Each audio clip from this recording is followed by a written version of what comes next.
for coming in. I got to start with Gruden and his contract extension. And Danny, the timing of it is just strange. The story is that Scott McCloughan, the general manager, is not in Indianapolis. The story is that Scott McCloughan, the general manager, had nothing to do with these conversations that led to a contract extension. That's the story. Now, this deflection, and that's what I ultimately believe it is for the Redskins, it feels very Donovan McNabb, if you guys remember the lead up to that Monday Night Massacre game, where the whole the story, the tale, the narrative was that they're out of control. No, we love Donovan. Then we found out the details of the contract. The Redskins got out of it. They gave him up for a cheap draft pick, whatever the heck it was. Point is, this ultimately, on its face, is a good thing. You imply some stability. You give free agents the idea, maybe another coach or two, that you have something going on here that's stable, that's comfortable. Maybe it helps you re-sign Kirk Cousins. But it doesn't look real good when they say, we've been mulling this around for a while. Maybe when you were looking to hire a defensive coordinator, maybe that would have been a time to issue some flare up in the air that says, hey, we're stable. Makes no sense, Coach. It makes great sense for Jay Gruden. It does. I would like that extension myself because he's going to get paid either way. Either way, he's going to get paid. So the checkbook looks good for him right now. Speaking of checkbooks, guys, Kirk Cousins, he gets the franchise tag yet again. He's going to get $24 million. And then there was that tweet that was floated out that the Redskins are maybe talking to San Francisco about trading him, and then Tony Romo would come here. First things first, though, what does this mean in terms of the future for this guy, Kirk Cousins, here in D.C., Danny? He's got all the leverage. He holds all the cards. He has to simply do nothing. And the Redskins will just keep upping their offer, or they won't. He understands that if he doesn't lift a finger, doesn't return a phone call, doesn't respond to any offer, the worst case scenario is he gets $24 million to play this year. He bet on himself last year. He won. I know some people were frustrated with the way the season ended. He was too. Bottom line is he has every opportunity to go wherever he wants after this season, maybe forcing the Redskins' hand. Do you think they make a trade before this season to get him out of here? I do not. He's back. He's back. I think he's back. They have to. He's the face of the franchise right now. He is the only stability they have. Listen, and Scott McCloughan, Danny's radio station 106.7, breaking the story that he was sent home on February 20th. Now, everybody's trying to come out and say that that's not the story, but nobody's actually proven that that was not the case. So I believe what your station has reported about Scott McCloughan. Well, here's the thing. That report has stood alone, and in other words, nobody's corroborated it. Nobody has specifically debunked it, with a couple quotes here and there. Jessica McCloughan, Scott McCloughan's wife, took to Twitter for the first time in a couple years and said this isn't true. Again, that's where we are. That's the level of this thing. Forget about the specifics of February 20th. Again, a lot of lines. Here's the bottom one. The general manager, who is in charge of scouting and player personnel, as Bruce Allen said at his introductory press conference, is not in Indianapolis, is not with the team. At a minimum, you have a station employee releasing innuendo and rumor about Scott McCloughan. Nobody from the Redskins has said anything to contradict that. They have let this guy twist in the wind. He right now seems to be a persona non grata with the Redskins brass. That, to me, is the big story here. If you want to believe February 20th, I happen to. If you don't, that's fine. You have so many other things to worry about here. Quickly, Coach, as a fan, how do you respond to all this that's going down this week? This is a mess. There you go. The 80s and the 90s, the Redskins were the Patriots. They were stable. They got gems undrafted. They drafted guys and developed them. This is a nightmare if you're a fan. I agree. And all the talk about President Trump and nuclear football, did anyone think maybe Scott McCloughan, maybe Trump thinks he needs the nuclear football with a football guy? Maybe he's in a bunker somewhere, Danny. I don't know. Find him. We will find him and see what the deal is. Thank you, guys. We'll be back a little bit later in the show. Coming up here on Game On Overtime, bragging rights for high school hoops in D.C. Coach House is watching this. Who would cut down the nets? We got that for you straight ahead. Plus, he is more than just a coach of hoops at Wilson. He's helping kids find a way to get to college. And the Maryland Terrapins had a huge win at home versus Michigan State. Can they carry that momentum into the Big Ten tournament here in D.C. later on this week? We discuss up next here on Game On Overtime. Don't you move.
Jackson. Here's Trimble with 3 seconds. Trimble for the win.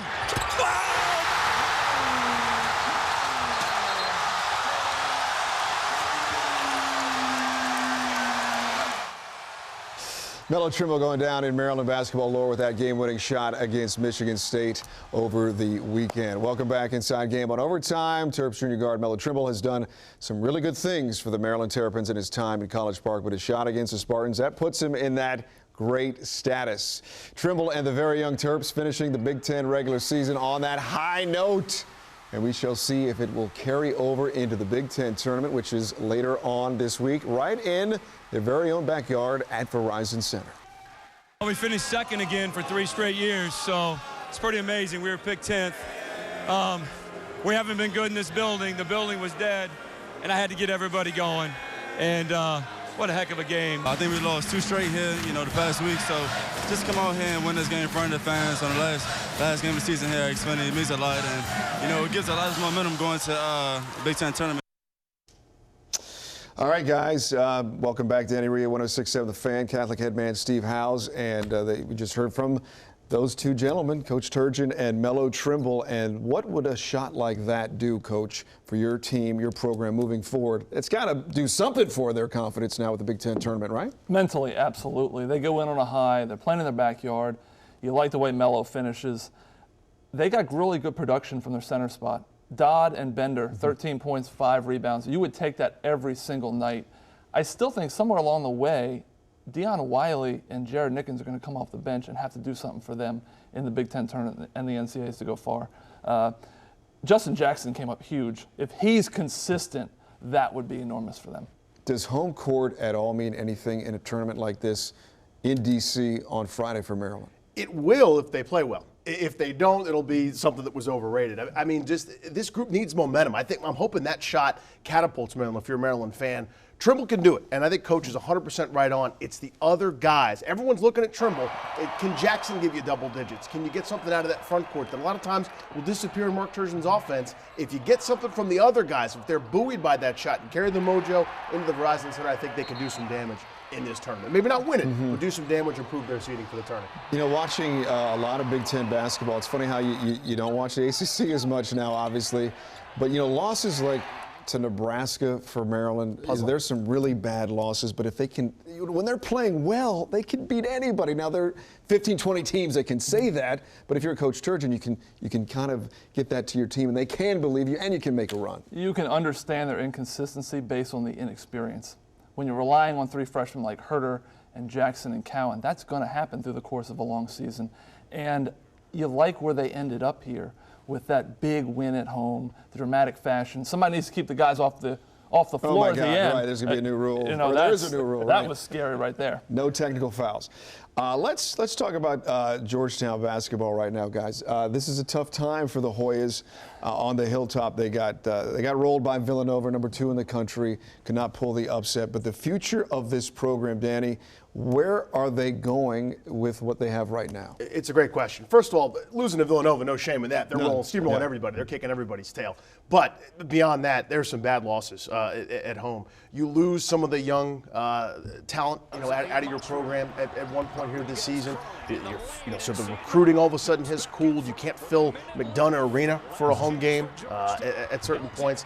Right now, Georgetown is not a program people are terribly excited about. And, it's one of those awkward situations because everybody likes the guy in charge. There's a legacy. There's a history. There are names on buildings here, folks. But at some point, a change in direction of some sort you would think is needed before this spirals to a point of irreconcilability.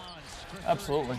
8 of 11 NCAA tournament appearances before this year is going to buy you some time. Sure. But not a long, long, long time. And you hate to see the energy in the building. You hate to see the energy with the players. Villanova scored 15 of their last 17 possessions until a shot clock violation late. That's just defensive intensity and energy. It was lacking. That's tough to watch. And, Coach, I want to get your quick thoughts on Maryland women. Again, another Big Ten championship. They arguably could make a run at a national championship. Without a doubt, it has the look and feel of that. And with Destiny Slocum, that freshman point guard, she's amazing. The court vision, she sets up Brianna Jones really well. Shatori Walker-Kimbrough shoots it as well as anybody. and they get up and down the floor in a hurry. They are very difficult to deal with in transition offensively. I think it's a special team. We shall see. Danny Rui at 1067 The Fan. Thank you. At Funny Danny on Twitter. Coach Steve Howes on Twitter as well. That's your handle, at Coach Steve Howes. Thank you, gentlemen. All right, Navy men in the Patriot League semis, and the Midshipmen's NCAA tournament dreams were dashed. Zach Thomas, all scores of 22 as Bucknell beats Navy 70-65. High school basketball playoffs, and 2 Montgomery County schools going at it for a chance ahead to the Final Four in the Class 4A state championship. We got that story for you straight ahead.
Welcome back to Game on Overtime. Gonzaga High School, as they usually do, are one of the best programs in the area, if not the nation. Number 2 ranking, just won the WCAC, and now trying to add another title in a week, facing Murray for the DC State Championship game, as this one was played at GW's Smith Center earlier today. Eagles had no answer for this guy, Luka Garza of Murray. So Gonzaga was playing absolute beast in the paint. He had 37 for the Frogs, but he was their only weapon. Senior guard Chris Likes, he's a weapon, drains the 3-ball. He had 24 for Gonzaga. And then to put Murray away, Likes with the steal. Head to Prentice Hub for the slam dunk. Gonzaga wins this DC state title 76-66. It feels great. I'm proud of these guys. This has been a special group. This is something that we haven't won yet. So for us to be able to win our league and then come here and win